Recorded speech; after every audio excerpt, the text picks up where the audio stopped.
नमस्कार दोस्तों।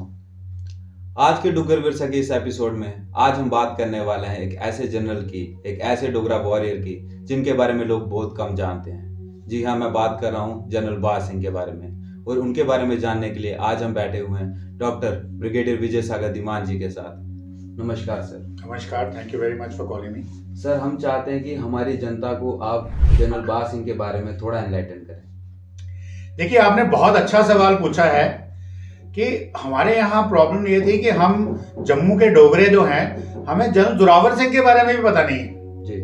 ठीक है, तो जनरल बाज सिंह और जनरल भूप सिंह जैसे जो हमारे एबल डोगरा जनरल्स थे, जिन्होंने हिमालय में जाके लड़ाइयाँ लड़ी, तिब्बत जीता, लद्दाख जीता, गिलगित बाल्टिस्तान जीता, उनके बारे में क्या जानेंगे।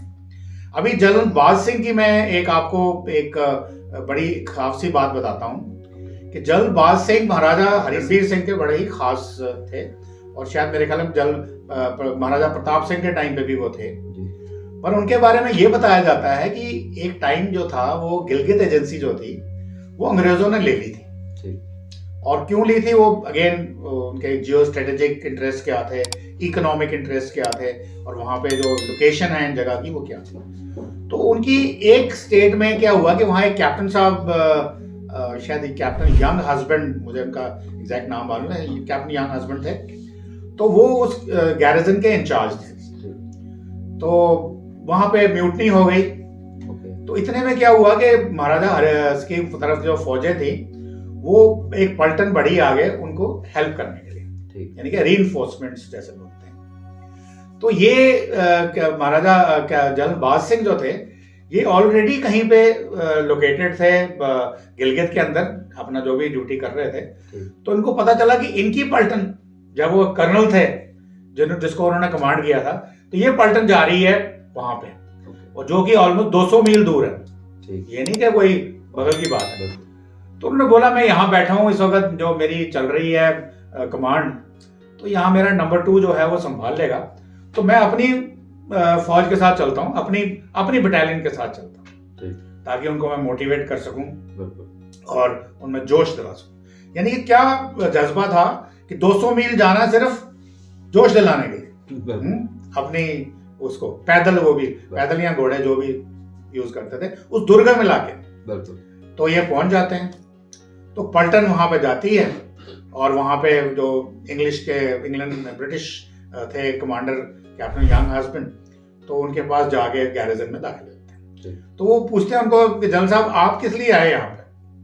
तो उन्होंने बोला, मैं यहाँ पे आया हूँ बिकॉज मैंने कहा मेरी पलटन है, और वो यहाँ पे सीज लगा हुआ आपके अगेंस्ट, तुर्किश फोर्सेस का म्यूटनी हुई है, तो आपकी हेल्प करने के लिए आए हैं। तो बोला, जनरल साहब आप क्या बोल रहे हैं, ये टैक्टिकली तो पॉसिबल ही नहीं है, हम तो फंसे हुए हैं, क्या करेंगे हम, यानी कि मुश्किल सिचुएशन में। तो इन्होंने बोला, भैया देखो, आप इस फोर्ट की कमांड मुझे दे, तो मैं सॉर्ट आउट कर। जैसे उन्होंने हाँ करी, इन्होंने बोला, जितने भी उनके जो फोर्ट के दरवाजे हैं सारे खोल दो, और ये सारे जो सीज वाले दुश्मन थे, जो म्यूटनी वाले थे, बाहर से आए हुए थे, उनके ऊपर टूट पड़े और उनको सबको फटाफट चट कर दिया। और ये इसका जो डिटेल में अकाउंट अगर मैं आपको दूंगा, तो आप समझ नहीं सकते कि ये बहादुरी की क्या मिसाल कायम की और कैसे अपने ट्रुप्स को मोटिवेट किया।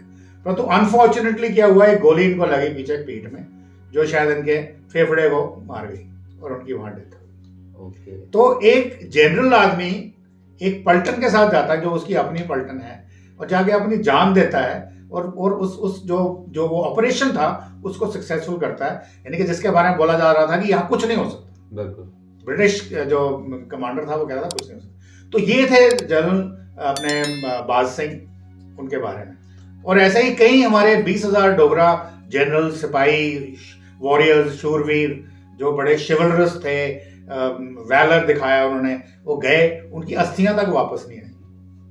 उन्होंने क्या वापस आना था, उनकी अस्थियां तक वापस नहीं आई। और हम लोग उनके बारे में जानते नहीं है, जम्मू में बैठ के डोगरे अपनी नेक्स्ट जनरेशन को बता रहे हैं, भाई देखो ये भी शूरवीर थे, आप में उन्हीं का खून है, आप में उन्हीं का डीएनए है, तो आप भी वैसे ही शूरवीर बनो। तो उनकी एग्जाम्पल ले गए, उसको करो। जनरल बाज सिंह जी का हमारे लिए सुप्रीम सैक्रिफाइस है, और उनके बारे में ज़्यादा जानना चाहें तो आप अंबारा गांव में भी जा सकते हैं, जहाँ पे लोग उन्हीं के डिसेंडेंट हैं। इसी के साथ मैं आपको मिलूंगा फिर से एक नई इंटरेस्टिंग वीडियो में। तब तक दोस्तों धन्यवाद।